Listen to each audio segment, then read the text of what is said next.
ഇവിടെ എവിടെയും കാണുന്നില്ലാലോ. പുല്ലങ്ങ് പച്ചേക്കാം. അല്ല സുബൈദേ, നിന്റെ ആടും കുട്ടിക്ക് കൊച്ചു കഞ്ഞീട്ടോളം കൊടുത്തില്ലായിരുന്നു. ഓ, ഓളാടിന് കഞ്ഞോളം കൊടുക്കലല്ലേ ഞങ്ങളെ പണി. എന്റെ വീട്ടിലുള്ള സകലമാന വസ്തുക്കളും ആയി ആട് തിന്ന്. അതൊക്കെ പോട്ടെ, നിന്റെ ആളൊന്ന് പെരട്ടെ, എന്നിട്ട് ഇങ്ങി വരും പാലും ചോദിച്ചു. ഓള് കൊറേ ആയി പറയുന്നു എന്റെ ആടൊന്ന് പെറട്ടെ. ഓളാട് പെറുമ്പോ ഞാൻ കുറച്ച് പാല് തരും, ദിവസവും വരും. ഒരു ഇച്ചിരി തരും, നീ മൈൻഡാക്കല്ലോ.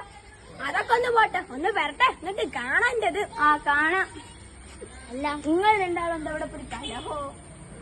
അല്ല സാറാമേ, ഞാനൊന്ന് പറയട്ടെ. ഞാൻ ചപ്പായിയൊന്നല്ല, എന്റെ ആളൊന്ന് പിറന്നാ ഓളെത്തും പാലും ചോദിച്ചു. അല്ല, ഒരാടിപ്പോ കുറച്ച് എത്ര വലിയ കുഴപ്പ. അതല്ല, ഞാൻ ഇന്നലെ വിൽക്കാൻ വെച്ച പൂവമ്പാ എടുത്ത ഓളാട് തിന്ന്. അതൊക്കെ ഒന്ന് പോട്ടെ, നീ വാ ഒന്ന് പെരട്ടെ. ഓ, ഞാൻ വരൂ.